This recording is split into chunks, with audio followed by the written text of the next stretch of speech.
Well, welcome everyone. I have to tell you, when this music plays, it's the music of my time. I feel like dancing and singing. I had to control myself just so that I don't, give a bad name from, my university. I've got to respect, dignity and all of that stuff. But it's really wonderful music, and so wonderful that you are here this evening on a day that is wet, but here you are, all of you here. This is a very special event. I think it's even probably correct to say it's historic, right? So we are so looking forward to the conversation with Prof Moshabela. But mine for now is just to welcome you and to say thank you for coming and to let you know that this is a series, it's an annual series hosted by our Vice Chancellor, Professor Wim De Villiers and Mrs. Catherine De Villiers. And they're both here today. They're always here. They always attend these events. So thank you very much to you both. You've really stayed the course with these events, and look at where we've come with it now to invite Professor Mosa Moshabela. So without much further ado, I will invite Professor Hester Klopper, the Deputy Vice Chancellor for Internationalization here at Stellenbosch University. She will do the proper welcome. So over to you, Hester.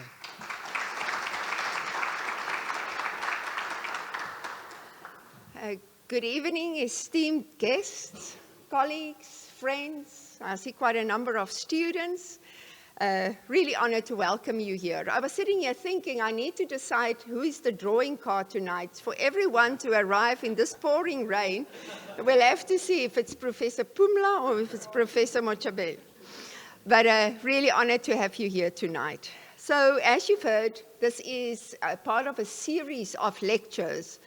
And Professor Pumla really leads the VC series and working with her team. So thanks, Professor Pumla, for arranging this on an annual basis. This series is done in collaboration with the Center for Africa Studies, which is based at Stellenbosch University, International, and it really provides us with an opportunity for collaboration across the different responsibility centers here at Stellenbosch University. I think it will be remiss to not acknowledge Professor Pumla Madikizela tonight for being awarded the Templeton Foundation Award.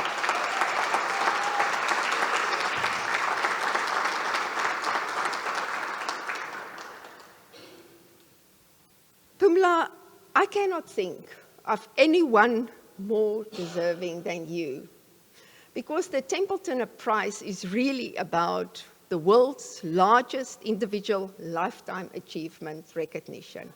And we celebrate with you and for all the work that you have done over so many years, not just for Stellenbosch University, but for our country and also taking our country to the world.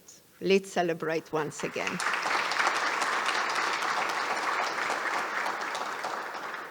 But as Pumla has indicated, I want to thank Professor Wim De Villiers and his wife, Catherine De Villiers, for their unwavering support over these couple of years, and I think it's now the sixth one, for always hosting this lecture. In addition, I want to acknowledge our esteemed guests who came from University of Cape Town. And I said to Professor Moshabela earlier, I mean, it's wonderful that we had to invite him to get some of the esteemed guests here as well. But I particularly want to acknowledge Professor Ndebele and Professor Mampele Rampele, who joined here tonight. So let's celebrate them as well. And then I want to acknowledge my colleagues from the Rectorate. I think we're almost full house, except for one colleague. And that takes something, Professor Musa, Professor Pumla. That takes something, and quite a number of the deans. So to my fellow colleagues, wonderful to have you here.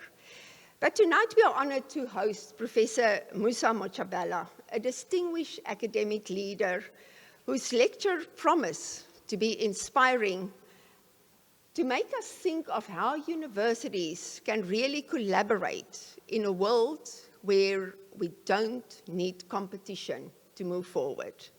And his message reminds us that our strength really lies in the ability to work collectively. And I hope that tonight will be the beginning of that working collectively. So on behalf of Stellenbosch University, I'm pleased to welcome Professor Moshabela, not only to tonight, but also to the Western Cape. And I'm sure this has been a bit of a shock. As he was recently appointed as the Vice Principal and Rector of University of Cape Town. And of course, he had to change the warm KwaZulu-Natal for coming to the Western Cape. So Professor Moshabela, the Western Cape is known for many things. There's quite a number of famous things, like, of course, our vineyards, breathtaking mountains, and I need to say the friendly rivalry between universities. And part of that friendly rivalry is meeting each other on the rugby field. So you will experience that. But I want to say that in that spirit, we might find each other where we compete, but let's agree that that competition will always in a spirit of working together, and ultimately also for higher education in the country.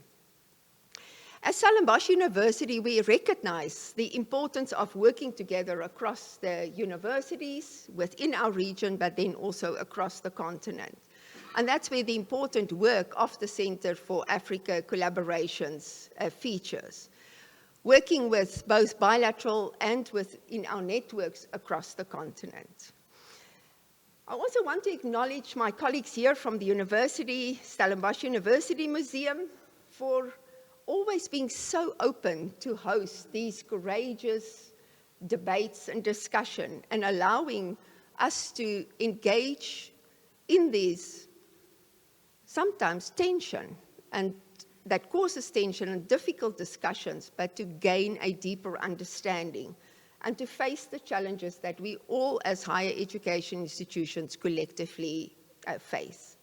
So thank you to everyone here tonight for joining us.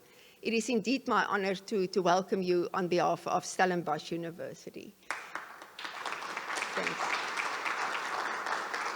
And on that note, I want to introduce our Rector and Vice Chancellor, Professor Wim De Villiers. And by now, I don't need to read his bio, but I can say that his reunion for his class in the MBCHB was last year, which was 40 years. And I think that gives you an idea of when he was a student here at Stellenbosch. And Stellenbosch has really been a journey for him in terms of growing up here in Stellenbosch, being an alumnus from Stellenbosch, and then ultimately to Oxford, and then on to the United States, studied at Harvard. And we are very fortunate that 10 years ago, he decided to come back to Stellenbosch. So Wim, thanks for your vision, thanks for your leadership, thanks for your commitment in terms of creating the space for courageous conversations. Over to you.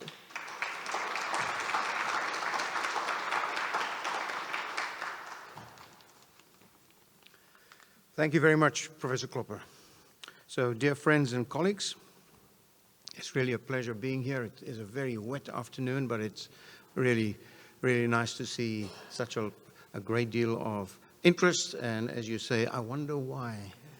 But, and it's wonderful. Welcome, welcome, Professor Moshabela.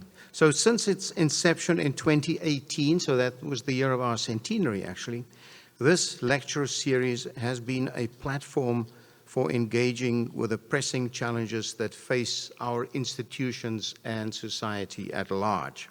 And today, we continue that tradition, albeit in times that seem even more challenging and complex than ever before. So I mentioned that the first of these lectures was actually at the time of our centenary, and just in terms of the friendly rivalry between the two institutions, both institutions came formally into being in 1918 through an act of parliament at that time. And the friendly debate and or banter was always, who is actually older by 15 minutes? So anyway, universities are inherently complex institutions, a reality that Professor Mosa Moshabela, my counterpart at the University of Cape Town, is very familiar with. And as our keynote speaker today, your insights into this complexity are highly anticipated. And because universities are so complex, they fulfill multiple vital roles. They are crucial in today's world because they drive innovation, they foster critical thinking, and they prepare individuals for a rapidly changing global economy. They serve as hubs for research and knowledge creation, contributing to societal progress and addressing complex global challenges such as climate change, inequality, and technological advancements. Additionally, universities promote social mobility and cultural understanding, equipping students with the skills and perspectives needed to navigate and lead in an interconnected world. And more, they require collaboration from all sectors of life. That's a big ask. That's a tough ask. But in a moment where our South African universities are in the spotlight, your message of collaboration and shared growth is not just timely, it is very necessary. A vision of cooperation over competition speaks directly to the future of higher education in South Africa, a future that will require us to rethink the way we operate, share knowledge, and build partnerships across institutions. And at Stellenbosch University, purposeful partnerships and inclusive networks is actually one of our core strategic themes. So hosting Professor Moshabela at this important juncture is, as I said, very significant for Stellenbosch University. And it reflects our commitment to fostering relationships that extend the boundaries of academia. And this event, therefore, sends a very powerful message that despite the challenges we face, there is immense value in coming together, not just to share our successes, but also, very importantly, to confront our difficulties and to imagine new possibilities for growth and development. We're also, as Professor Klopper mentioned, we're very privileged to have in our midst two remarkable individuals who've made indelible contributions to higher education and society, Professors Najibullah Ndebele and Mampela Rampele from UCT, previous Vice Chancellors there. And their presence here is a reminder of the enduring legacies that shape our institutions and inspire the next generation of scholars and leaders. I was reminded, so we now have a number of Vice Chancellors here and ex-Vice Chancellors. And our granddaughters are now at the age where they learn the collective nouns of animals, all right? So it's a tower of giraffes. It's a dazzle of zebras. So what would be the collective noun for a group of vice chancellors? And former vice chancellors. And I was thinking it depends on where you're at in the moment. Is it a valley of vice chancellors? Or is it a velocity of vice chancellors? Or perhaps a vastness of vice chancellors. So take your pick. Anyway, I also like to welcome Professor Dani Visser, the former DVC for Research and Internationalization at UCT and currently a fellow at STIAS, and Professor Elwani Ramogondo, current DVC for Transformation, Student Affairs and Social Responsiveness at UCT. And then I would really like to extend my heartfelt thanks to Professor Pumla Gabore-Madikizela, the main organizer of this event, and her leadership and vision continue to elevate the discourse within our academic community. Your recent recognition with the Templeton Prize is a testament to your profound impact on scholarship and humanity, and we are so very, very proud to have you as a member of our Stellenbosch family.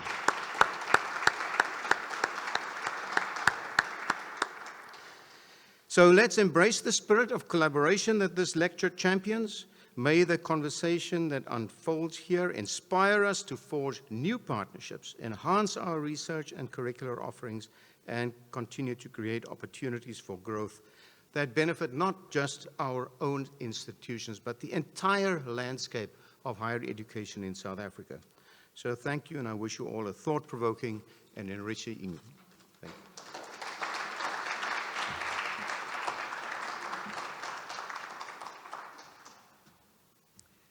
you. A bevy of vice chancellors.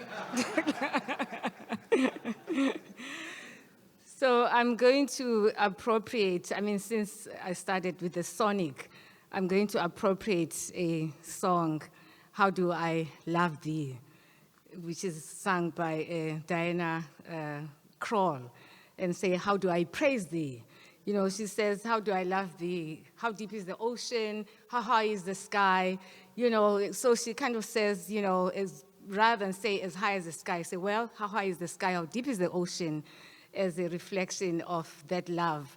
So my praise for you reflects those kinds of visions and imaginaries, because I met Professor Moshabela when I joined the National Research Foundation, and he was the incoming chair of the new board of the National Research Foundation, and how dazzled we were when he spoke to us the first time.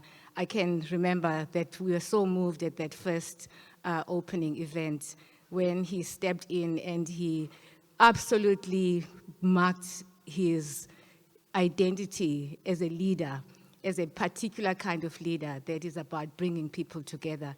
We were in awe. We were just so gap-smacked. At the end of that meeting, it was not just about goodbye, thank you. It was just praises after praises. I don't want to repeat those praises, but to say how lucky we are.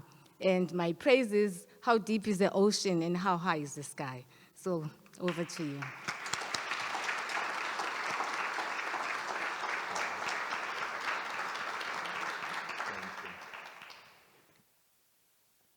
Wow.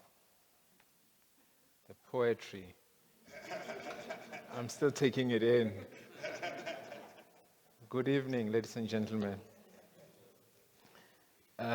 Please allow me to extend my greetings to the Vice Chancellor, Professor De Villiers, Mrs. Vice Chancellor.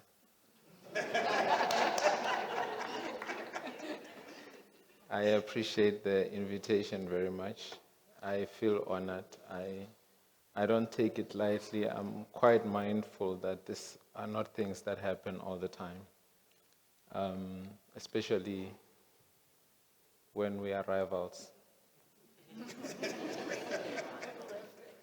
Allow me to also greet the former vice chancellors that are here of the University of Cape Town. It's not an accident that they're here. One of the things that I had to do when I joined UCT is engage with them, the former vice chancellors and other former executives, DVCs, and some deans. My view is that if you are like me and you are a new generation leader, and especially when you come from outside, you may not have the institutional memory that the people that were there before you have gained over many years. And also, you can't build an institution and take it forward as if it's a pie in the sky. It's built on an existing legacy. And so it's important to draw from that experience and knowledge in order to move forward. as they say, you can't really move forward if you don't know where you're coming from. So same applies to institutions as well. So thank you very much for being here. I had lunch with some of them as well. But let me thank also the DVCs that are former DVCs that are here as well to provide support, both from UCT and from Stellenbosch. The current DVCs, deans for both institutions. And let me greet the future DVCs and deans.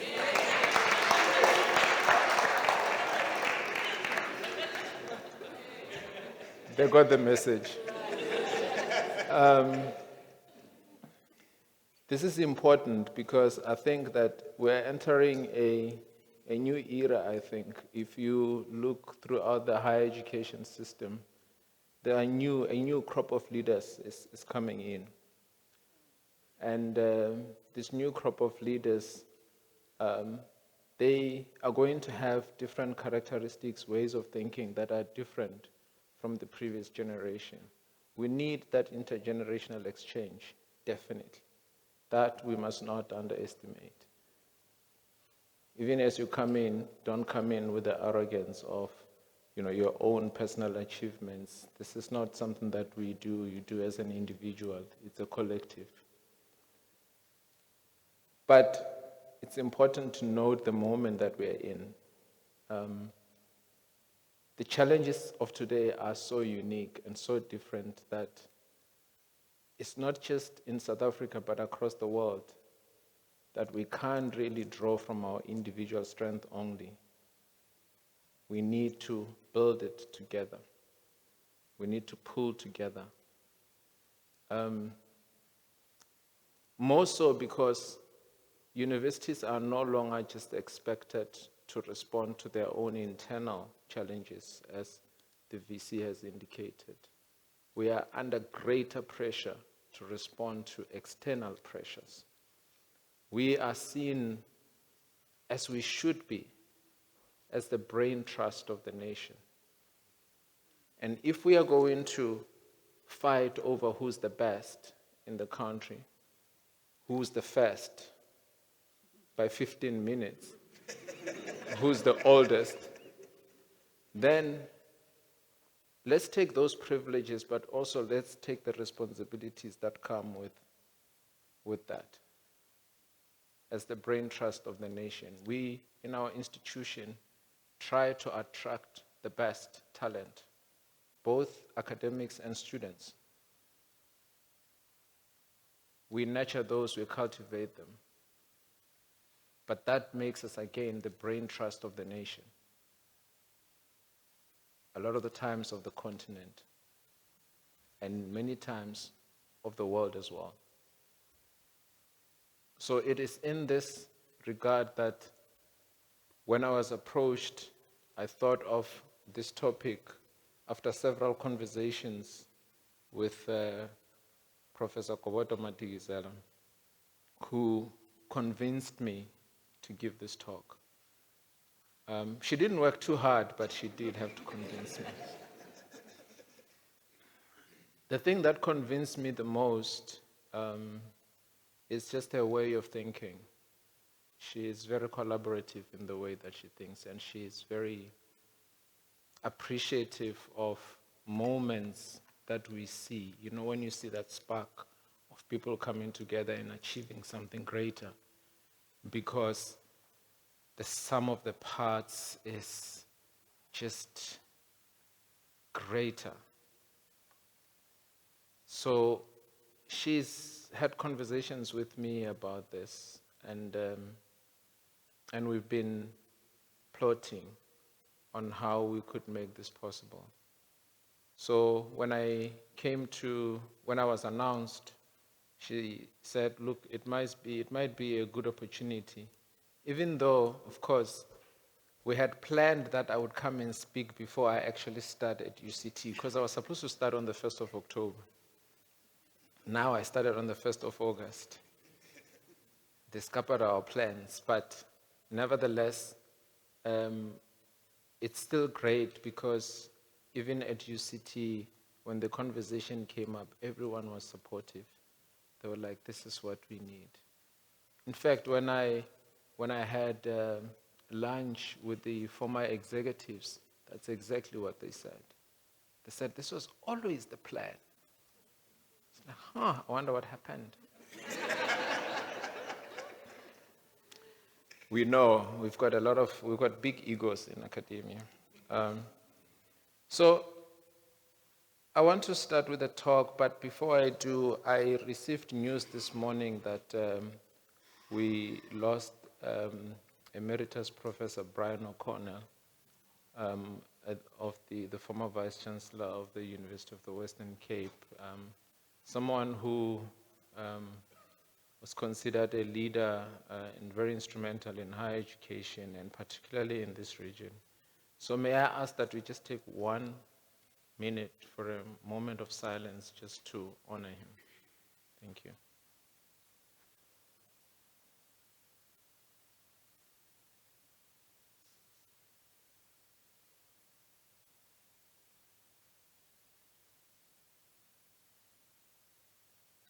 Thank you, ladies and gentlemen. So, of course, I need to embarrass my friend over here. Prof, you have no idea how proud we are. You have absolutely no idea. And it's so difficult to express our appreciation for that achievement.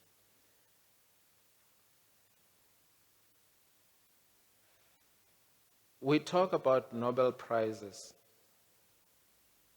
This prize is greater in value than the Nobel Prize. It's not a small achievement.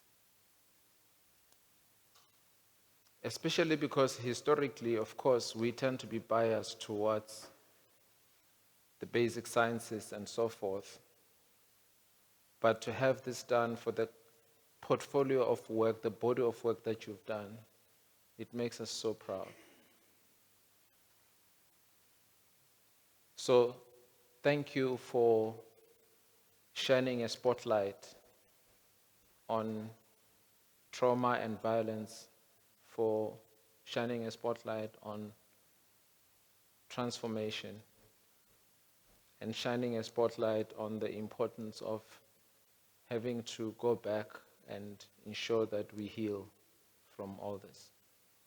So for the recognition, really, and I don't just say this personally, I also say it from the perspective of the higher education sector. And as you know, even from the NRF, you know, we are very proud to see you accomplish that.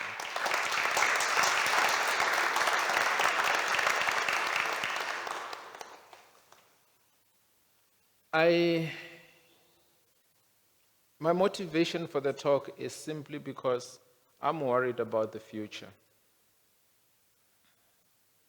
I know that Vim is looking forward to March 2025. But some of us are just starting off, and we have to worry about the future. And I didn't realize, you know, when I was DVC research, it was great. You know, we often say that's the best job if you're going to be an executive. But, you know, becoming Vice Chancellor, and I've been sitting in a lot of council meetings since June, it just made me realize that your job really is not to worry about the here and now. You've got deans, you've got HODs, you've got other directors that are handling the day-to-day. And if you trust them to do that, you let them do that.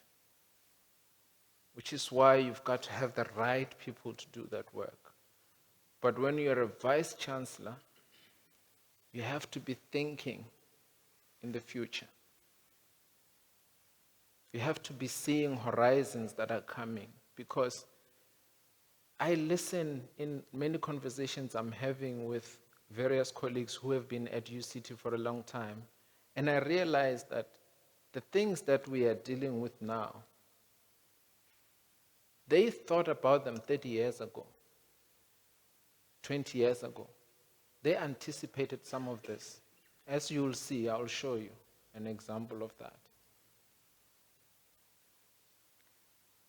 Some of the issues we are dealing with now, people think that, issues of increasing access to diverse populations is something that is part of transformation that started a few years ago. No. These were discussed in boardrooms of executives 30 years ago, at least from the information that I have received.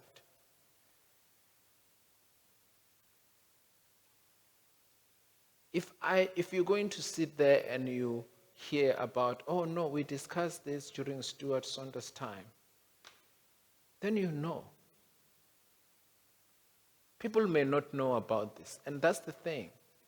Many of the things that we are going to think about that are going to have an impact 30 years from now, people are not going to know that we spoke about them and we discussed them.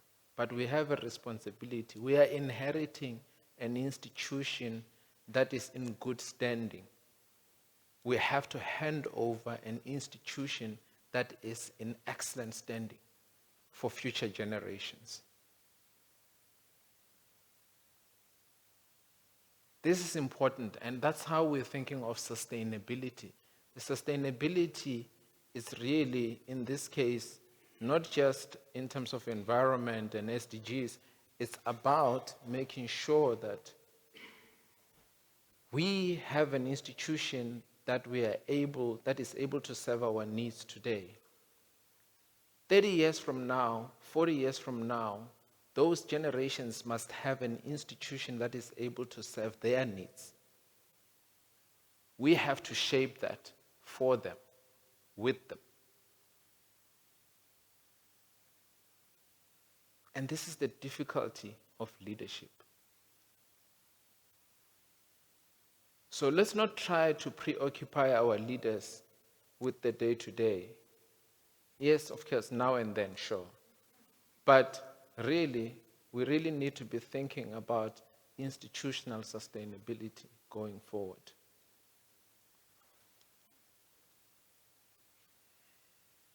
Do you know about the Cape Higher Education Consortium? All of you? Okay, if you don't, please find out about it. The CEO of this is actually a professor, former DVC research chair, Professor Eugene Claude. And I had, when I had lunch with the former executives of UCT, I sat next to Emeritus Professor Willem Gevers. And we were chatting, and we started chatting about this talk.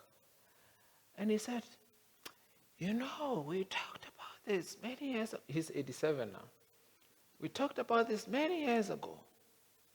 And then he sent me an extract from a book where they wrote about this. And the first paragraph for what he wrote is exactly this: that we tend to pride ourselves in my university. Right or wrong? But we don't care about what happens to other institutions. In fact, their pain is our joy. When something is going wrong at Stellenbosch, you're like, yeah. And then when you see something wrong happen at UCT, you're like, good, time to recruit.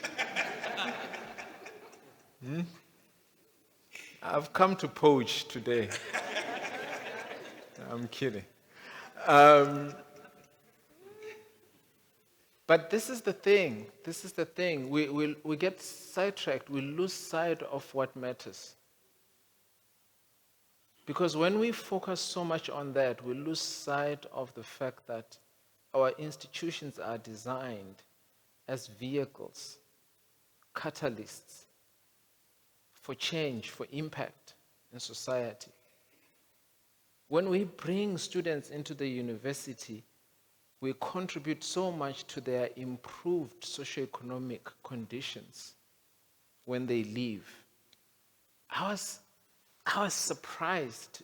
I had the first alumni event in Joburg last week, and I always thought that, alumni are there, to give to the university, and I meet with them, trying to convince them, like we are great, donate, and yes, that we must do. But it just hit me as I was listening to them, the impact that they are making in society. And I was like, this is the contribution of UCT to the country, to the world. Why are we not viewing it as such? We say these things, but I don't know if they just don't register and hit us the way that they actually should be. Maybe it's just me. But I can tell you that since that event last week, I've got a much greater appreciation of the contribution that our graduates make in the world. And in fact, I think we don't do enough to celebrate that and to talk about it that way. And I hope we do going forward. And it's because of these things, the things that bind us together, the things that join us together, is the difference that we make in the world, the impact that we make in society. And it is so difficult, I keep getting told this many times that Professor Bongani Mayosi, the late Mayosi, used to say, what's the point of being number one in a sea of poverty and struggle? It becomes difficult to even enjoy and celebrate your privileges and your success as an institution when you're surrounded by so much misery. And so we have to think about how to be the best for the nation, how to be the best for the continent, how to be the best for the world. And this is the kind of thinking that we must also embody as leaders to show that that's what we care about. They have been thinking about this a long time. In the last line of that chapter, and I guess he was writing it for me, he said, well, at least some of the aspects of the enterprise that they started back then exist today as Cape Higher Education Consortium. It's not by accident that we have it today. Some people thought about this many, many years ago. Which is why I'm saying, if we are going to reap the benefits of the thinking of these legends from back then, what is it that's going to be our contribution 30 years from now, 40 years from now? I'm not talking about 5 and 10 years. I'm talking about beyond. Because the decisions that we make today, they will echo many decades down the line, as we are seeing here. And this is why I'm saying looking back is so powerful. Looking back to where things came from, it's just so powerful. It explains why we are here today.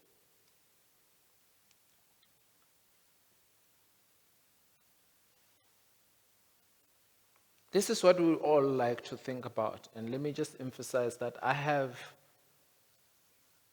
I'm a beneficiary of teaching and learning and research in an institution and many institutions.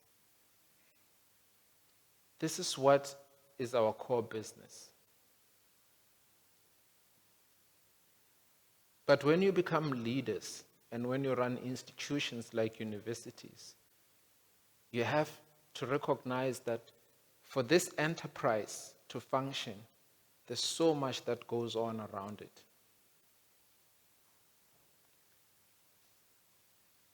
And I can tell you that when I meet with SRC, they say to me, VC, we are going to disagree 80% of the time. We are still going to give you our demands. We will push you to meet them for concessions. The consequences that come to the institution, financially or whatever, that's not our problem. That's for you to deal with.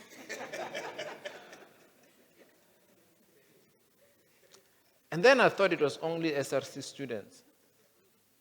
Then I went to a faculty board. Same thing. Then I had to tell them that, you remind me of the conversation I had with the students, with the SRC students. The business side of running an institution is not something that academics want to concern themselves with. In fact, they see it as administration. You know what they say? We cannot have the tail wagging the dog. This is the dog. The business side of the university is the tail. So I'm the tail. I don't blame them.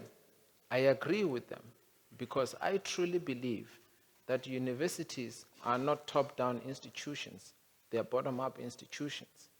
Yes, what we do as leaders, our job is to enable the enterprise.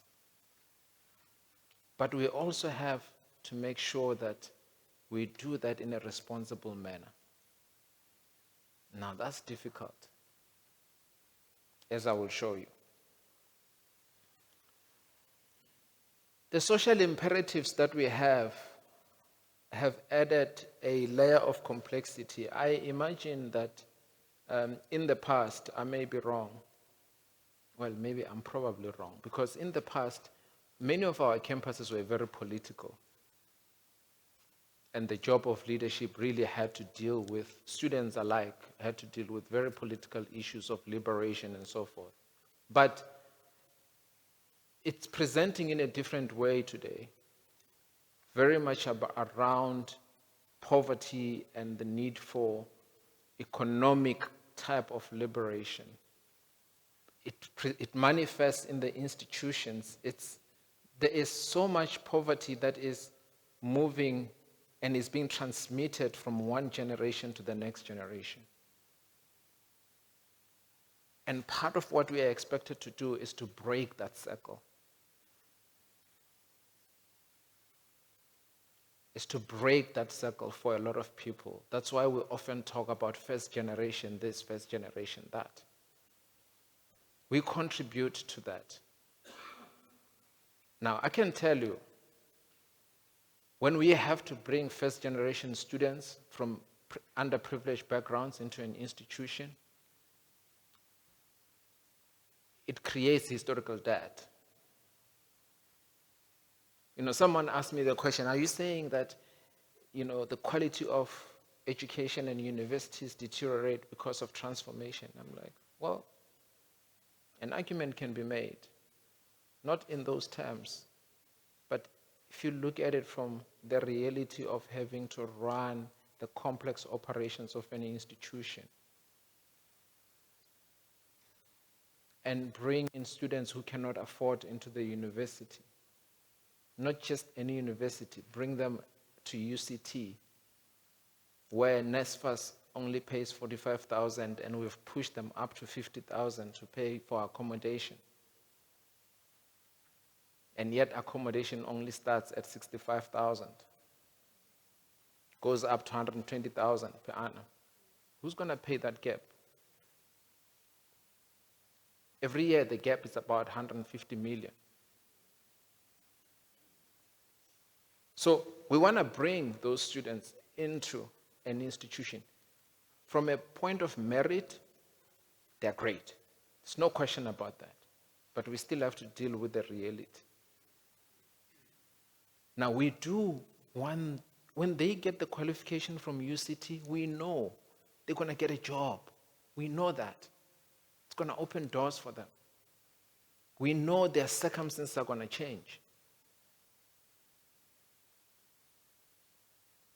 But then how do we do it in such a way that we don't cripple the institution?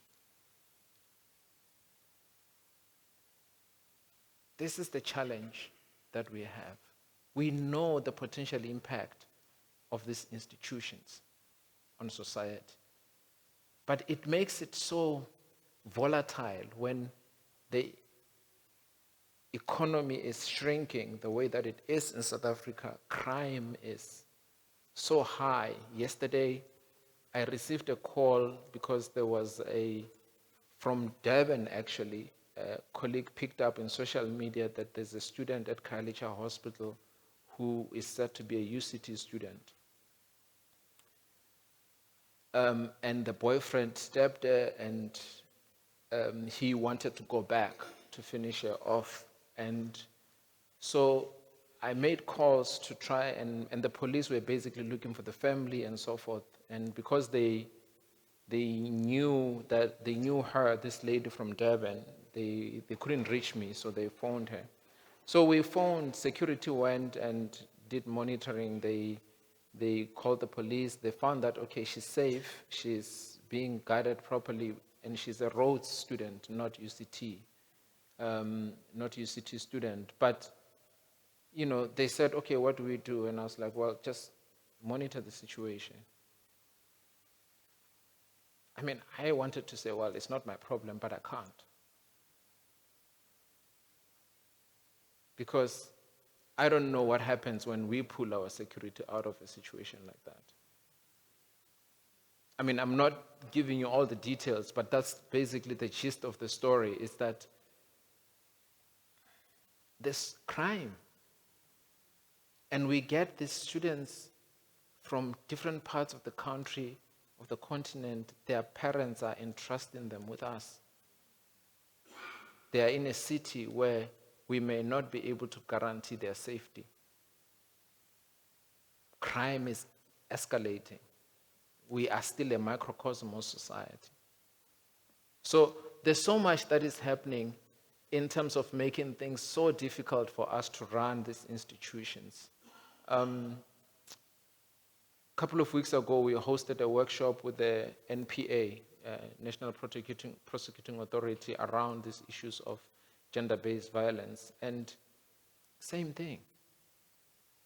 We put children in this clustered environment that are like hostels, and it can make it very difficult to keep them safe. In a way, we could be contributing to their exposure. But we have to do everything we can to make sure that they are safe. So I say these things because I also know that our responsibility goes beyond just the academic in-class teaching, training. And I want us to understand this, that in a world where we're dealing with so much violence, so much trauma, this is also going to affect our institutions. And I know SRC will come with their demands and want us to solve the problem right there. They don't care what happens. Academics will say, no, should not be our concern. We are an institution. But those of us who are leaders, we know we should be concerned about. And that's why I'm saying the new crop of leaders have to think about different way of navigating these challenges. We can't do it the same way we've always done it. I also think that, we've always talked about this sort of triple helix. You're thinking of academia engaging with industry and government, but it's now more complex. You've seen during COVID, engaging with civil society is so much more important. I say at UCT, if I scratch my nose, it's going to be in the news. In some places, I won't mention where, students can burn a building and it can go flow under the radar. But civil society has become so important. I was shocked when I was accepted at UCT that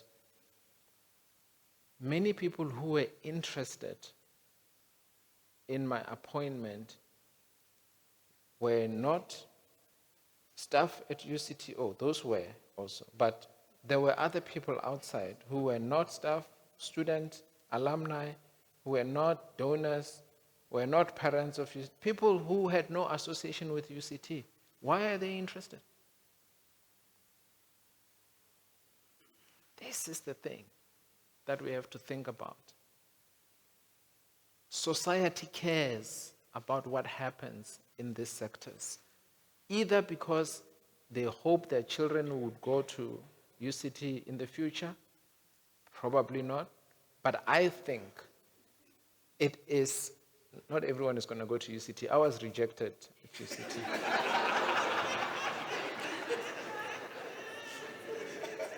I'm a former reject. I was a reject.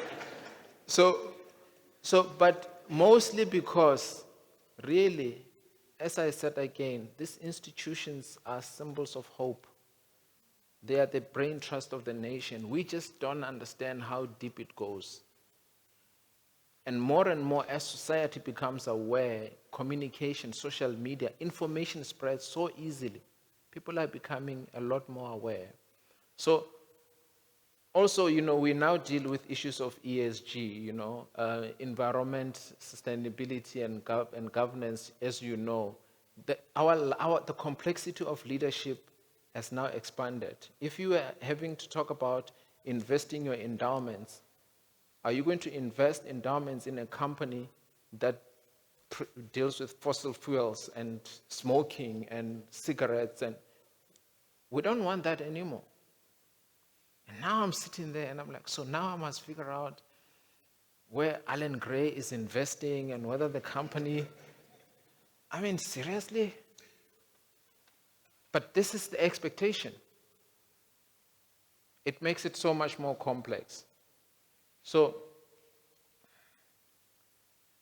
this is really what I'm proposing, that we be intentional in this. I know that the Ivy League culture says that we must compete, that's what drives success. Let's try to push each other for success in the same way that we might do within an institution or with our peers and colleagues while we are working together. It's an oxymoron. It's like, how are you supposed to cooperate when you're competing or when you're supposed to compete? But that is actually the future.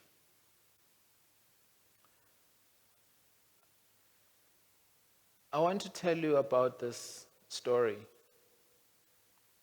I've been at UCT, this is my 4th week. It feels like it's 4th month. I hosted these awards. And these awards, we host them for Stella Clark Teachers Award, where current UCT students will nominate a teacher from their high school or from their school who made a big contribution towards them. And then we do a whole assessment and we select the winner. And then the teacher will bring their current cohort of learners to UCT and we hold a ceremony. And the student that nominated will then basically do a brief talk, and then the teacher will respond and we give recognition. Now, it's all nice, but actually, what struck me was the fact that this student, when he started struggling at UCT, he came from a township. And obviously, he was still struggling even in speaking in English. And I mean, I understand. I tell people that, when I went to varsity, I couldn't speak in English. And they don't believe me, but it's true. And I was president of the debate committee. I don't know how in my high school. But when he started struggling, he reached out to his teacher from high school. Do you understand that he is at varsity, but he gets support from a teacher from high school to help him cope at the university? So does that not mean that we are actually working in partnerships with these teachers? Do we acknowledge that? Do we know? Do we recognize that? Because, I just assume that we've got plenty of support. We've put in place systems to help students when they struggle. It's a phenomenon that got me thinking really hard to say, actually, where is the source of support for our students? And when they cope and succeed, can we really take all the credit?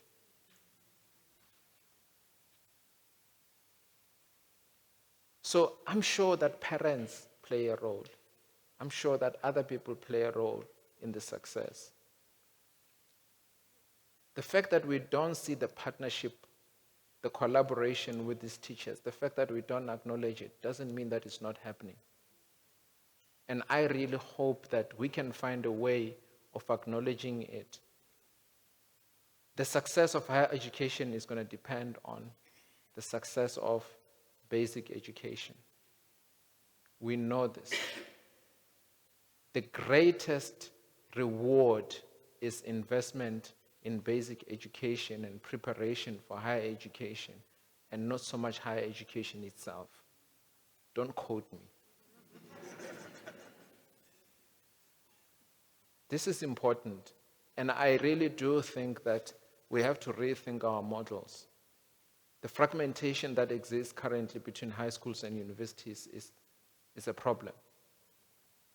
So the new crop of leaders that are coming in have to really start to break this and think and find models of doing this successfully. I attended an inaugural lecture where Professor Carolyn McKinney presented evidence on the success of using multiple languages in one class to teach. That's the future. Are we ready?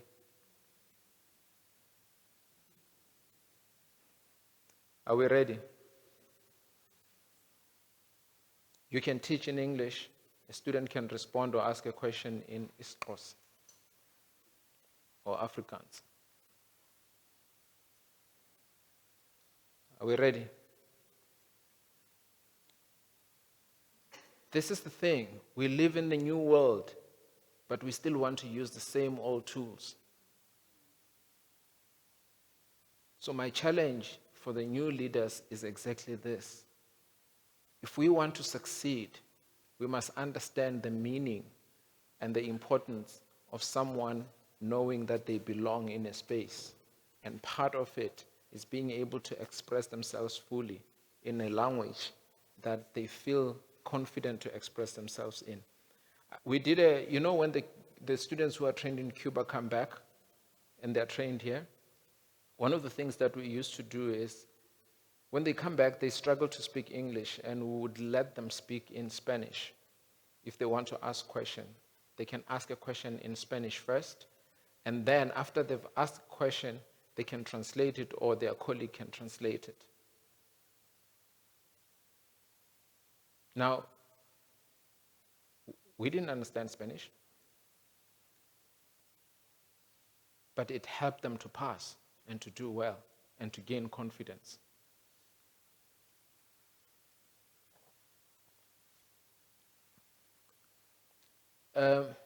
This thing doesn't work like that. So the orange line is the trend of young people that are 19. The blue one is the births. As you can see, from around 2004, 5, 6, we reached a peak with births. We monitor this. In my other life, I was trained as a demographer.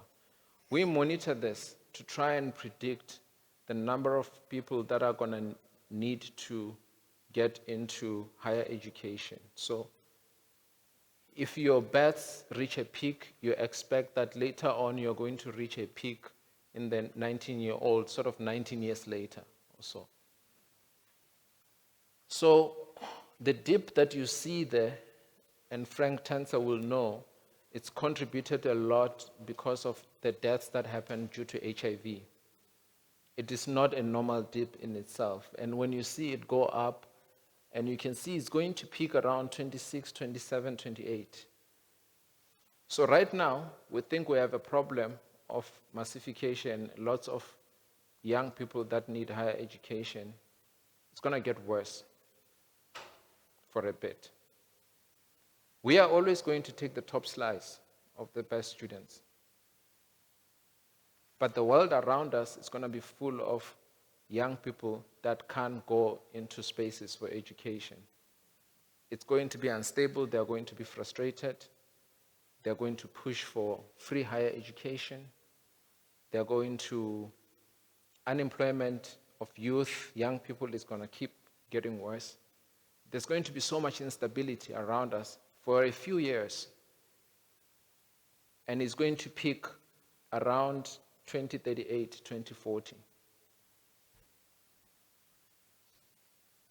So how do we prepare for that? And what role do we play? A part of me is like, oh, we could just focus on UCT, get the ones that we need to get, carry on with our business. But the reality is that the world around us is going to be burning. And we need to stabilize that world somehow for us to operate properly.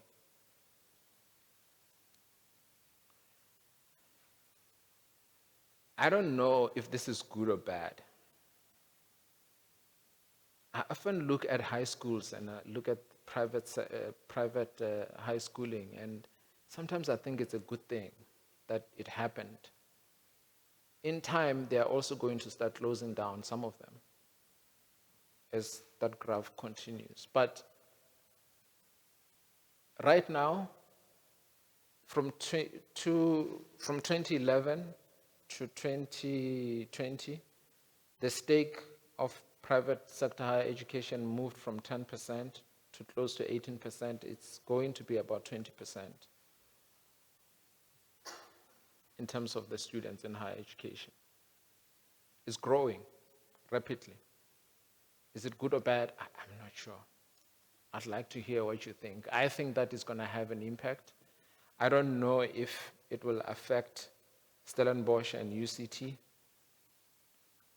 but I do think that we need to think about how we're going to deal with this. Part of the reason why it's important, it's exactly this, is the fact that private education, and this is the thing that frustrates me, right? I have to compete with Harvard and Oxford and Stanford and all of that, but they're private. They are not held by the same public sector obligations, legal obligations that I am, or Stellenbosch is. So, but we must still compete for the same talent. I mean, when we lose our staff, they're going to Yale, they're going to Harvard. So we don't have that same degree of flexibility. But I do think that we have an additional mandate. We've got this third mission that we have to carry as public higher education institutions. And the private sector is not bound by that. Our fees can be capped, tell you only increase by this percentage, and at the same time we want you to solve this problem, we want you to increase intake in this area by this much, We have this mission that has to do with the needs of society. And I think it's an important mission, and if we think it's an important mission, then we need to work together in order to make sure that we don't end up with a crisis on our hand beyond our ability to manage. Not just for us as individual institutions, but for the sector as a whole, I think.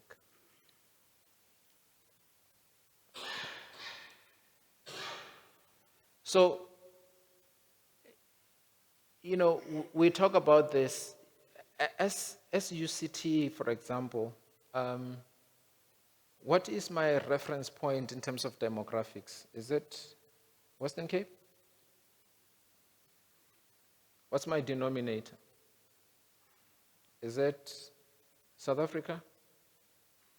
Is it Africa as a whole? What's my denominator? Is it City of Cape Town? I ask this because when it comes to issues of equity targets, we have to comply. But at the same time, we say that we must attract the best talent, including from the continent and internationally. But if the proportion of international students starts to increase beyond a certain margin, then we get agitation. How do we deal with that? What's the right balance? There was recently an outcry around postdocs, international postdocs, and the NRF and so forth. These things are real because there's a national imperative to make sure that we bring South Africans into the system. But we must also compete for talent across the board. If you're going to be the best on the continent, you must know your talent is going to come from other parts of Africa. So how do we find the right balance there? And also these issues of, again, load shedding, poverty, inequality, water shedding, and so forth.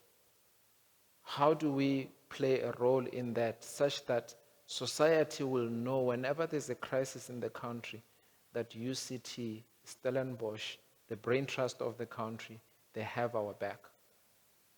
They have our back as society.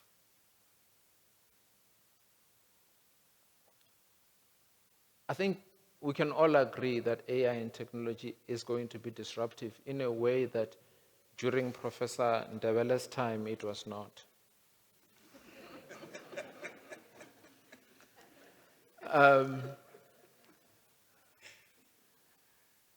But we do have to figure it out. I can tell you it's not something that we have to figure it out as one institution. We can figure it out together. We can build high-performance computing together. The cost of it is high, especially for public institutions, but we can benefit collectively. We've got issues here also with research funding. And as you know, at the NRF, we don't really have money.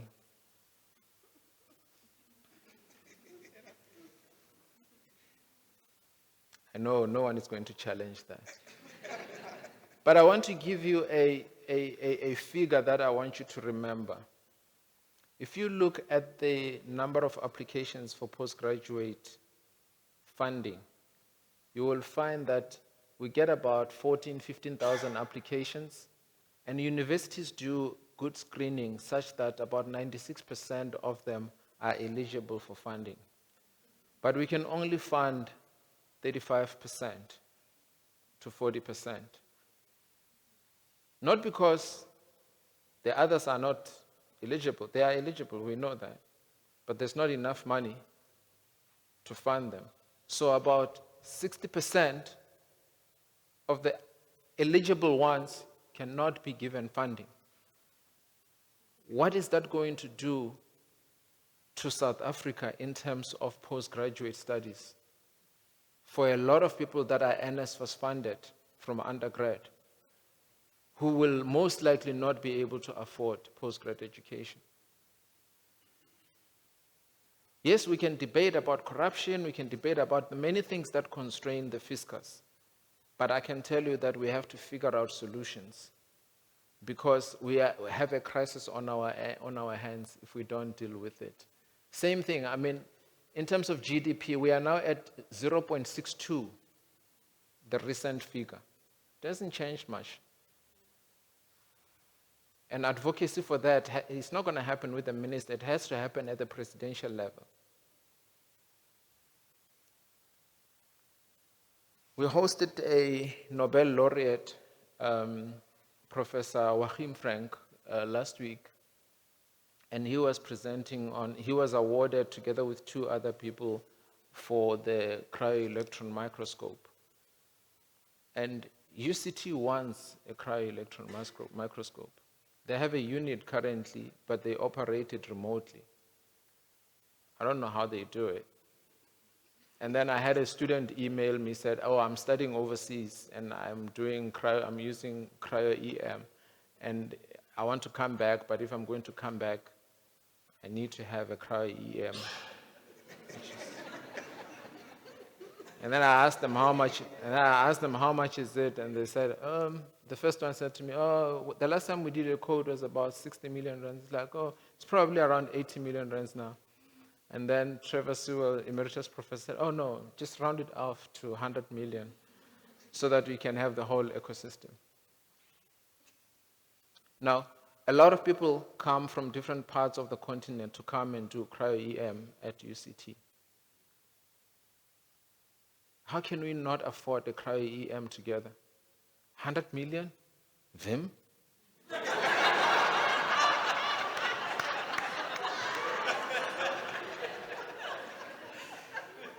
I wanted to touch on the fact that right now, the future world of work is shifting for our students that are going to graduate.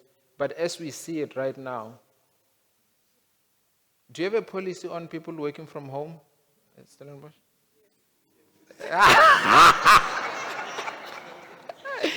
You understand? Since COVID, things have shifted. People want to work remotely, want to work from home. The future world of work is shifting.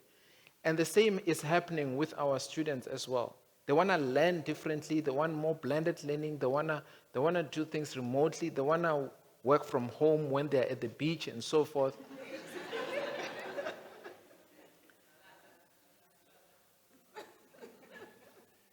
I think that the future of our society requires for us to remind ourselves of this.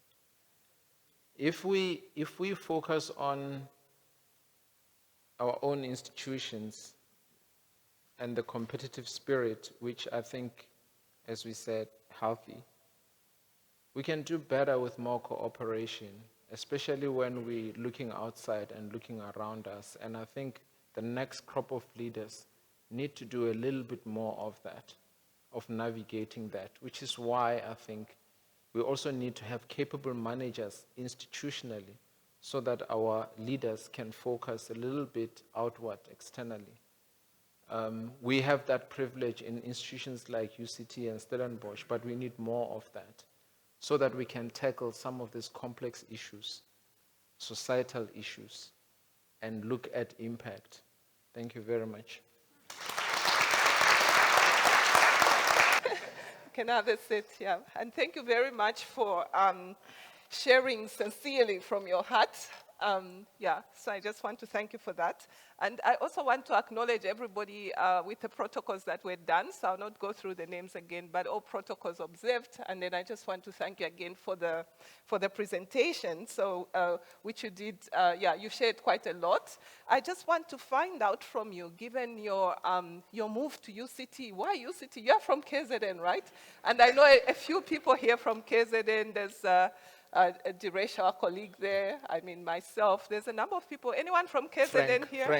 Frank Tenza, it's a whole team, the best scientists from KZN. Yeah? So why UCT from KZN? Can you tell us why? MK took over.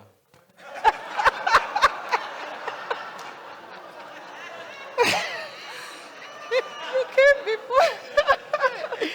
Okay. Yeah. Don't quote me on this. No, on a serious note, I'm originally from Limpopo. Most people don't know this. On the other side of the river. Yeah. And most people think that I'm from KZN. But I'm originally from Limpopo, and I have moved around a bit. I've lived in Mpumalanga as well for 5 years. Studied at Wits, then I went to KZN. And KZN right now feels like home, even now. But I think that UCT for me was not really a plan. I always thought actually that anyone who's going to take over UCT will be coming from within UCT. I was convinced. I didn't even imagine that UCT would struggle to find the next Vice Chancellor from within. And when they called me, that's what I said. I said, I mean, people who called me, I said, but you guys are UCT. You should have people who can take over. It was so obvious to me. But then they said, no. I said, oh. And then at first I said, well, okay, I mean, you don't really need me. You're UCT, you know. And then they kept coming back, and eventually someone made a strong case to say that, look, we need to make sure that we protect UCT. It's not an institution that, as a country, we can allow for it to fail. And if any one of us can help contribute to that, it's important to do that. And so I was just like, okay. I think that it's not something that last year, if you asked me, I would have told you that it's in my plans. But around January, a number of people spoke to me and convinced me. And eventually, when I started to engage and to understand the issues, then it made sense. It really, they were saying that they need a different kind of leadership. They were saying that they need someone who's got values that can help unite people, in as much as they still needed to ensure sort of research excellence. What they were looking for was not easy. It was tricky. Sure. So then I agreed to try. I will see if And you're happy. Are you okay? So we assume you're happy. So we'll ask you again. It's my fourth week. Fourth week. Yes. It's my fourth week. Yes. It's been tough but good. So far so good. I count every day. I count. But I must say that I've been very warmly received. Very, very warmly received at UCT. In fact, it's a pleasant surprise even for me. I was told that it's a rough place. It's a rough place. Unless if they are not yet showing me the flames. Can I ask you a more personal question as well? Have you already moved your family down, or is still in the early days? They're still checking what's the plan? They said to me, go check the coast. Okay. We'll move in January. So around January, that's when they will move. Okay, good. But thank you so much. I mean, also, you, as you know, he also chairs the NRF board. So I just wanted to maybe pick up on one of the issues that you talked about around, some of the funding challenges that we face, and then speaking about, cooperation and so forth between Stellenbosch and UCT. Now that you are there, and I think our next VC, Wim, is here. You must look carefully at Wim and check his picture behind when he started. So maybe it will also be good to compare your photo now and the photo in 5 years' time. I can tell you now, please note, there's no gray hair. Please note, there is one that popped up last week over here. After 4 weeks. I can show it to you, I'm serious. Yes. I think you need to ask the former VCs, and especially Professor Mavele, because she's good at hiking, and I think I want to look like her when I'm older. But there's hope. But don't use the Vim. secret. Yeah. I just wanted to ask around funding. Yeah. So you talked about 2030, the challenges we have around funding. So what do you see will be your main contribution over the next, say, 5 years as Vice Chancellor in terms of making sure there's enough resources for postgraduate students and students in general? Yeah, I can tell you it's pretty clear. I'm not very optimistic that we'll, in the short, even to medium term, that the funding from government will increase. we have to go with donor funding. Our alumni, our stakeholders will play a much greater role.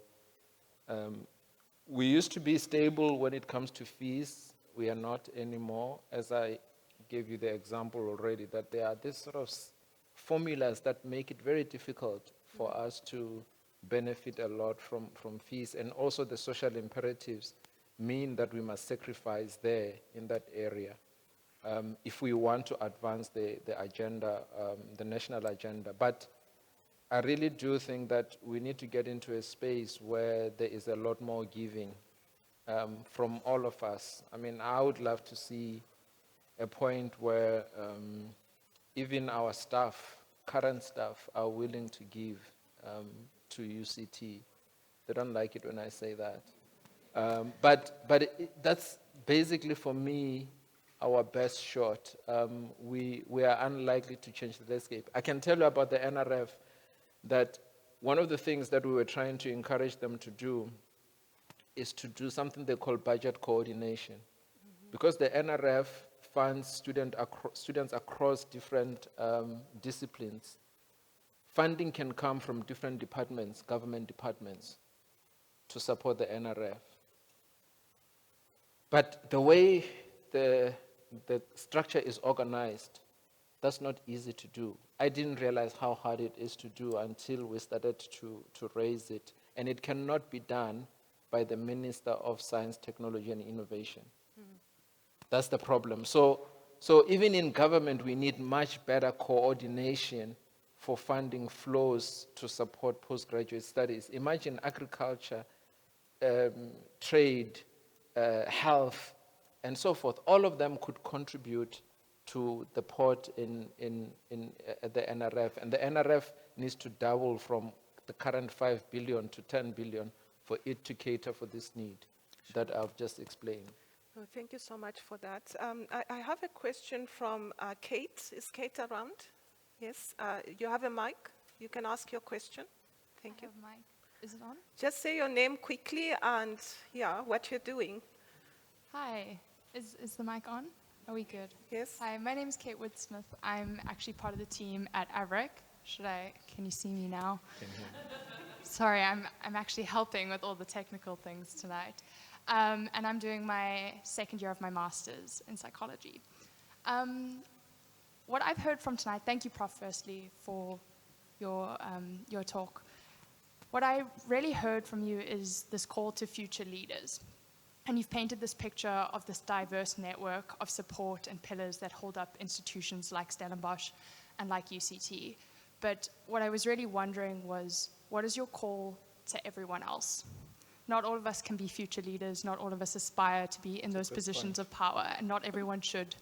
You know, we can problematize those positions of power if we want to, but what is the call to the students, to the people who don't want to go to postgrad, who want to just contribute to these institutions and, as you said, the influence beyond. You said the impact of UCT, the impact of Stellenbosch. So what is your call to everyone else?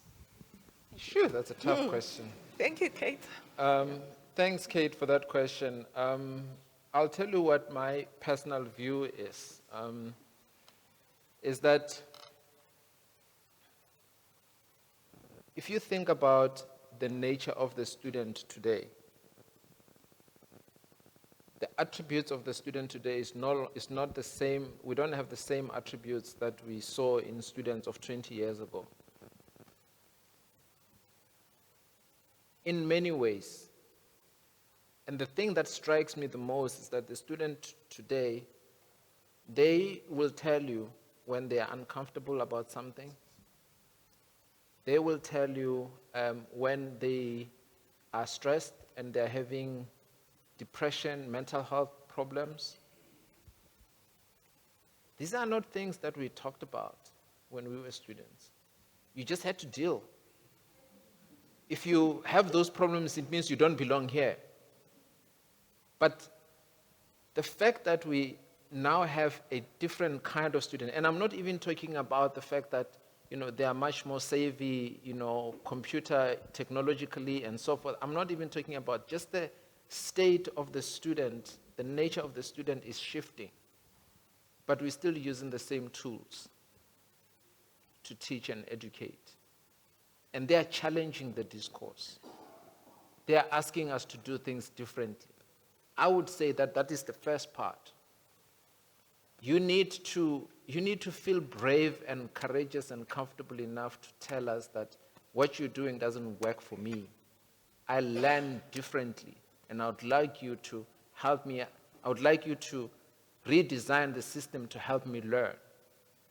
The other thing that we are seeing is that people are they want more personalized attention, which is difficult for us because we are used to standardized approaches. We are designed to provide standardized approaches. And so we feel like the students today are demanding. But also the students today are much more socially aware, and it might be because of access to information, I don't know. It can be because of just the way they look at the world, much more politically aware, much more socially aware, and they want us to care about societal issues.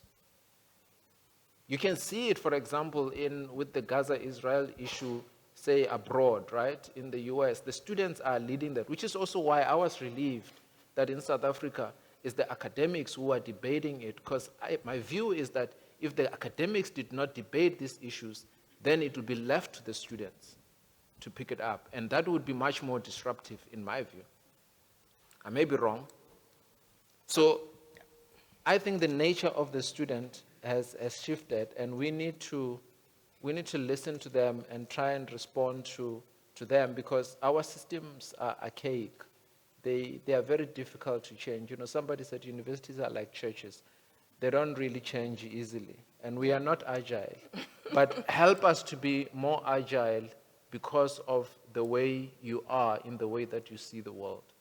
Thank you for that. I think it's also about rethinking our education system. I mean, we train everybody like they'll become an academic in any case, so perhaps thinking about that. So there are two questions, I think, which I have.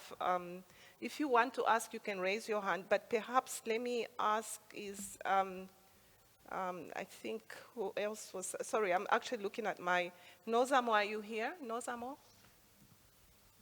Yes. You can stand up, please, and your name.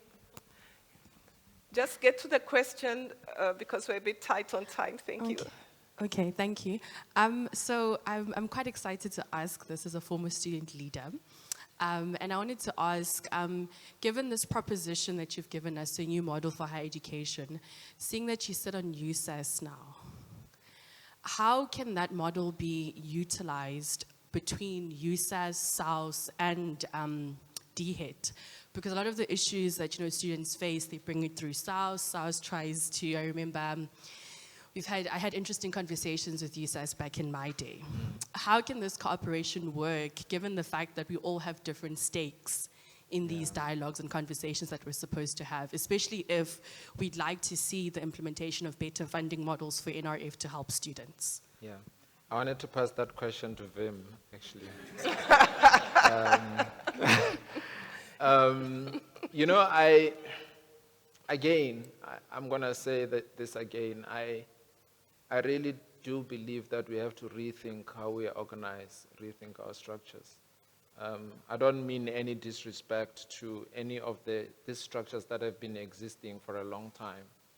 We can learn a lot from the philosophy of thinking, for example, but the structures themselves, the question is, are they suitable for today? I recently started rereading this book by Steve Biko, I Write What I Like. And it was so interesting to me when I reread it, because it's almost like I was seeing it in a different light. You know, it's staged in a particular point in time, but you can take the ideas and apply them to today, but almost like taking a theoretical framework to apply them. The structures are completely different. Even the behavior of the students, the nature of the students is very different to today.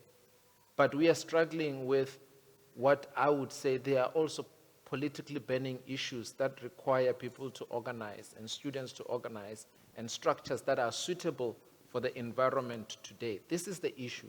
I don't think that we are organized to be able to resolve the problems of today.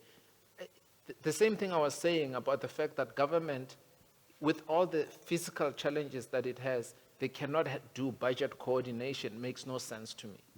Because they are still operating with the same structures that they've operated with Fantuka.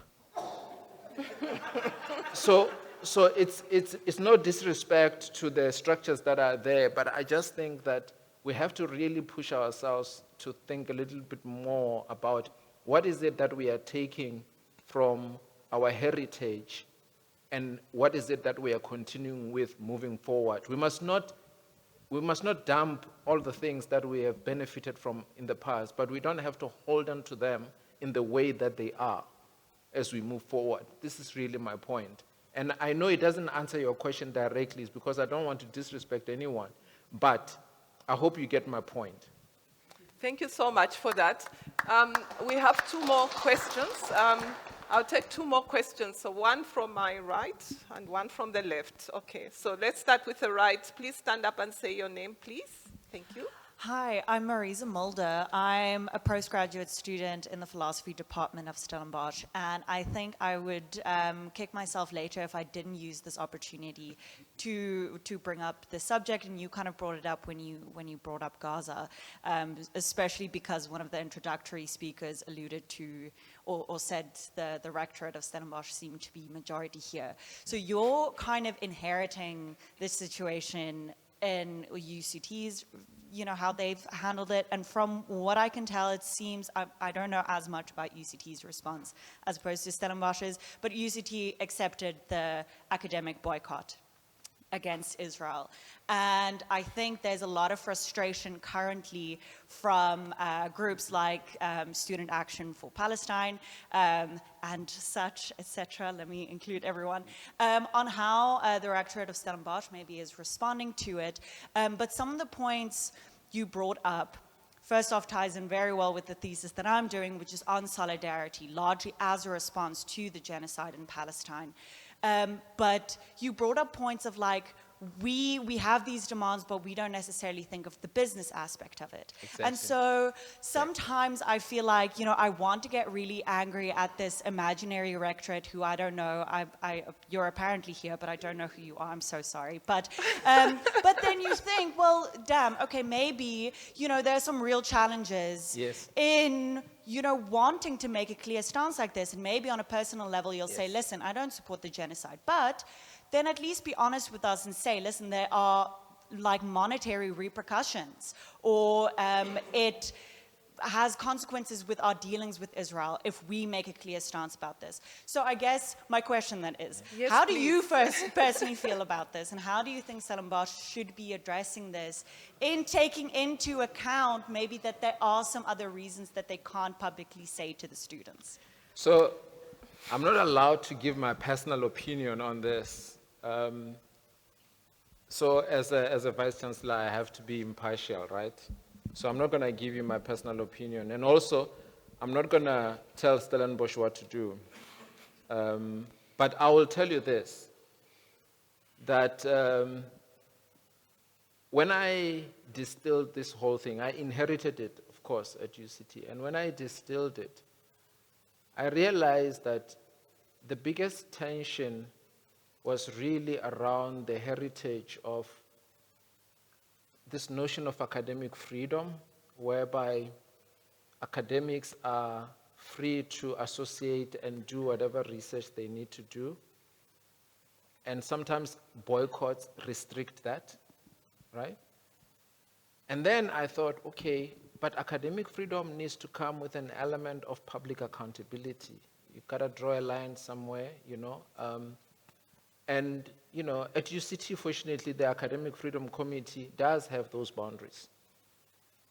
On the other hand, it is this mission, this new mission of social justice that has taken a strong hold in university spaces. It's not something that was there before. It wasn't as strong. But if you go back many years, like during the times of Biko and others, that's exactly what they talk about. They took that mission on. It was a social justice mission. And so universities like Fort Hare and others have always been at the forefront of having to tackle those kind of issues, even though it was tackled by students, not institutionally, right? In the same way that, we might expect today. But my point is that this tension between academic freedom and social justice felt like it was polarized, as if the two cannot coexist. But to me, I don't see a reason why they cannot coexist. But our institutions currently are not designed for them to coexist. So, in a way, you can use the Gaza issue, you can use transgender issues, debates, you can use many other topical issues that are controversial from this notion of the tension between academic freedom and social justice, and also how academic freedom is interpreted. So I've been asking for a way for us to reconcile the philosophy, the views, the values. I mean, I end up having to pull out the statement of values of UCT in order to try and locate these things. Because I don't really believe that anyone would be okay with people getting hurt. No, they're not okay with it. But at the same time, they also don't want to be restricted in what research they do. I get that. And I also had to learn about anti-Semitism. Oh my God, I've read so much about anti-Semitism. I know a lot now. But the issue is that it's a representation of discrimination. At UCT, we don't want any form of discrimination. And let's talk about that. Let's talk about any form of discrimination. We must not create space for it. Be it racism, be it sexism, be it classism, be it whatever kind of discrimination. We don't want that. Because we want to create a space where we can benefit from diversity. And to benefit from diversity, it means that your diverse people that you have in an institution must feel safe, including psychologically safe. Right? So it becomes difficult then when institutions are forced to take a position that implies that they are supporting one group over another, as at an institutional level. It becomes very difficult. Let alone the fact that, people will come, donors, and the donors, I can tell you, they are hard on us. But we can cope with some of those things and continue to manage the fallout in terms of funding and donors. That's not the biggest problem. The biggest problem that I have is the division that is causing in the institution. That's my biggest problem.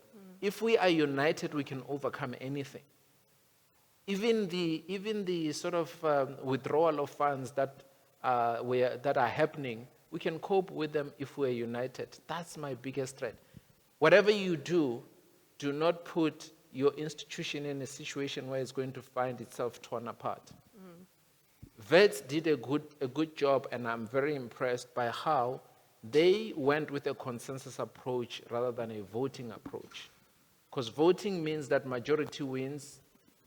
Voting is great if you want to decide who's going to take a position, secretary or whatever, but it's not great on controversial issues. Sure. Controversial issues need consensus. No matter how hard that might be, you need to find a middle ground and agree based on your values and where you are as an institution, and it needs to be honest and transparent. But the divided institution, that's where excellence falls. You can't achieve what the institution is about if you're going to allow it to be divided. I hope that helps you understand a little bit in terms of from a business and an institutional management point of view, the kind of things that we have to contest with. I can tell you those things are not the things that student groups or academic groups that are putting forward motions and all of that, they're not concerned about that. It's a hot, passionate issue, but it cannot be driven with emotions. I can tell you we have to ensure the best interest of the institution, and that, for me, is the first and the foremost thing to solve any problem. We must solve it together, united, not divided. Thank you so much for that. And, Thank you very much for that. I think you have shown the complexity as well that we have to deal with within the different environments. I'll take one more question. We have run out of time. On the left, is there anyone who wants to ask? Who's desperate? Okay, if there's no one on the left, can I go back to the right? Was there somebody on the left? Very desperate. Only one last one. Please make it short. I'll take only one. Thank you. Your name quickly. You may stand up, please. Hi, Prof. My name is Grazia. I'm also a fellow at AVRIC. Earlier when Prof Kopla was talking about the draw card to your talk today, it was actually a conversation I had with my sister in the afternoon. She had been to one of your keynotes at University of Pretoria and appreciated some of your perspectives around public health when you're talking about mixed approaches to acquiring like healthcare in society and talking about how we can think about the NHI, the working class who also have medical aid and just people's general social protection when it comes to health. And I think it very much spoke to a lot of the ideas around cooperation that you mentioned in your talk today. I'm a former WITS alumni, and earlier when you were talking about movements that have kind of shaped this coming together, for me that was the Fees Must Fall movement. Yeah. And I think as a model for collaboration, students really kind of led that and showed how we can move beyond just our own institution and mobilize nationally to look at these questions of fees, of social insecurity, and things like that. So my question for you is, what have you learned from students at the various institutions that you have been at, and what would you like students now in our generations to think forward with from those learnings? Yeah, it's another difficult question, because if my SRC can hear my response, I might have a strike on my hand. No, but seriously, I think that the thing about Fees Must Fall movement, starting with Rose Must Fall, is something that I use at the moment as the trigger for what we see today. You know, at UCT, people think that the tension between social justice and academic freedom started in the past few years, you know, as things became difficult at UCT. But when I spoke to people, they said, no, actually, they believe it started like 10 years ago. So what we're dealing with today, with universities being under pressure to engage that third mission, it's been going on at least 10 years in the open. But again, as I said, other people think that it started even before that, in terms of the pressure that was building on institutions. The other thing is that universities were not prepared for Fees Must Fall.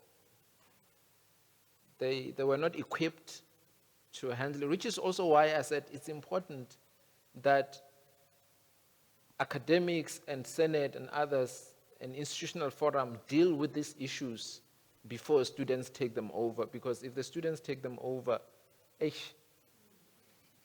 becomes difficult. But I really do think that we must appreciate the role of students in redesigning the landscape and the sector.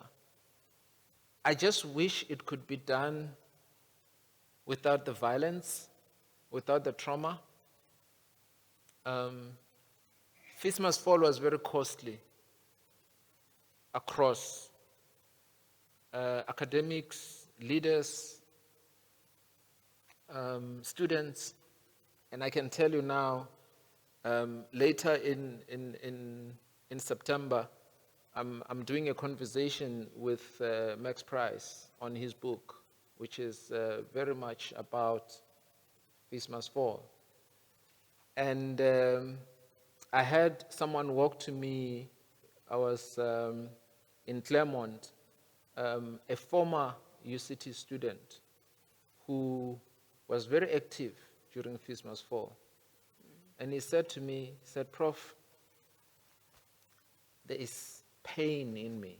I would like to come and see you and talk about it.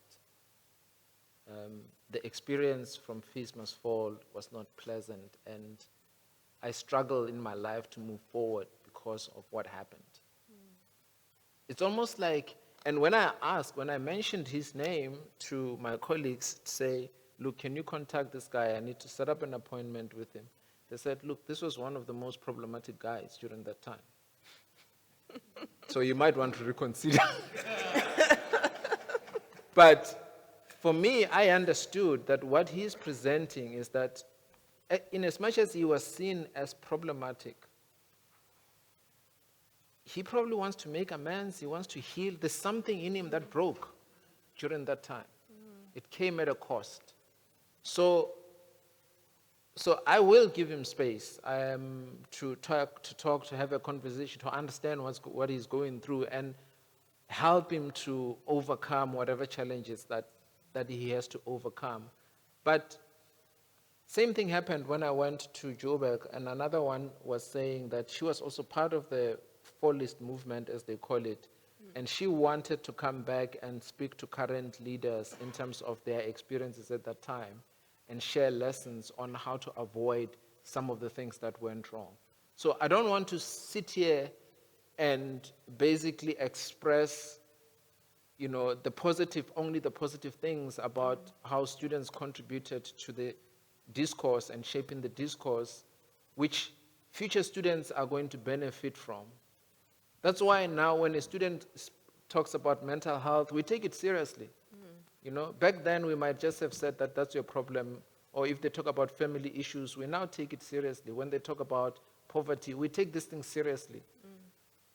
But I don't want to sit here and say it as if it was all rosy. I'm mindful of the pain and the trauma that still exist even today because of experiences back there.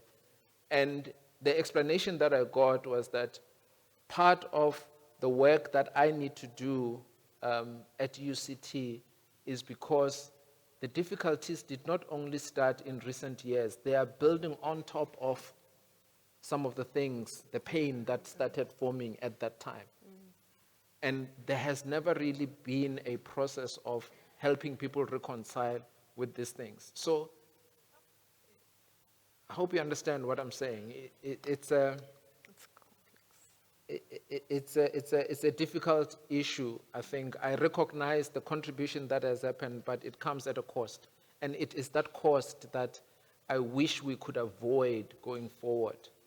If there was a way to still get to where we need to get to without that level of trauma, and the students playing a role, but them not being traumatized like we are witnessing now, it would be beneficial. And that's why we mustn't make it difficult. We must work in partnership to reshape this model and this future that we are talking about. But I need the students to now understand that if they want to reshape the future, there will be business aspects of the institution that they have to come to terms with or understand. When I say to them that, look, this decision is going to cost us or create a debt for us for 150 million, I want us to sit together to figure out how to prevent that. I don't want them to say that we don't care, it's your problem. Because when they do that, then I'm going to make a call that protects the institution and does not give them what they want, and then there's going to be havoc. Okay. We want to avoid that. Good. So, yeah, thank you so much. I know that some people would like more questions, but we have come to the end of the conversation, and I just want to take time again to thank Professor Mosa Moshabela for delivering the Vice Chancellor's lecture series, of course, on cooperation is the new competition. And he gave quite a number of examples. I mean, collaboration in terms of research, possible collaborations. And I'm glad that when you looked at Professor Wim, you also agreed that we can collaborate on the equipment, the pre-election. So follow up on that one. We do collaborate through the Central Analytical But the Facilities. cryo is going to have to stay at UCT. Yeah. But you see, talk about cooperation. It's one-sided. Okay, but thank you so much. Again, to Professor Pumla Gobodo Matikizela, the 2024 Templeton Prize winner, just to say thank you for hosting this lecture again. And I know that Anel is going to do the vote of thanks, but we have some glass of water. The water is clean, you can take one. And you can then, it's just congratulations to the new VC of UCT. Look forward to seeing you in 5 years. Thank you very much. Thanks, Daniel.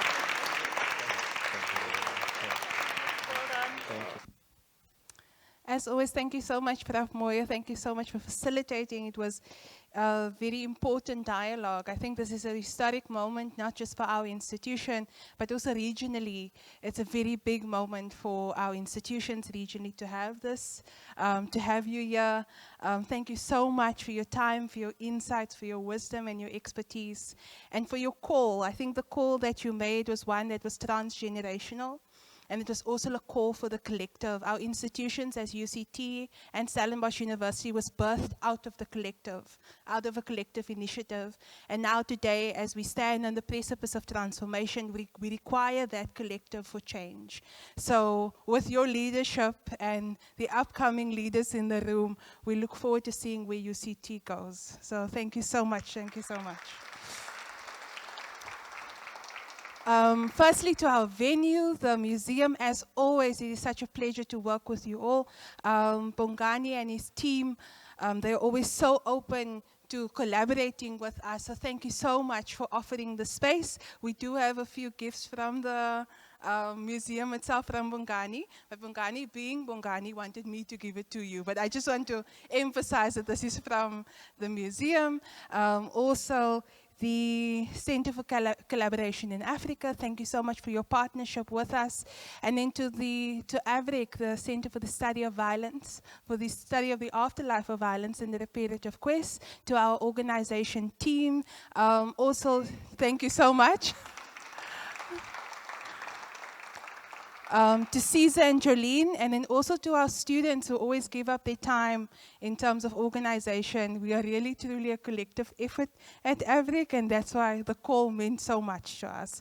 So please do join us for some refreshments, and we can continue the conversation afterwards. And then Prof Pumla says I should give the gifting officially.